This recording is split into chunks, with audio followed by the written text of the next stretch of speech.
Uy, trending ngayon na yung reklamo ng ilang mga pasahero sa airport na kung saan nagkakaroon daw ng maliit na punit sa kanilang mga passport.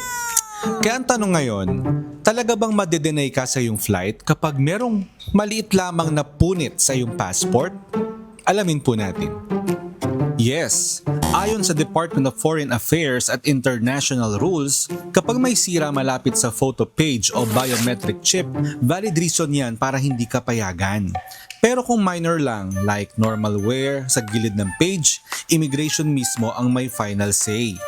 Katulad na nangyari nitong nakaraan, isang senior citizen ang hindi daw pinasakay ng airline company kahit pasado na daw sa immigration. What? Staff daw ang nag-decide, kahit mismong immigration at supervisor nagsabing valid ang passport.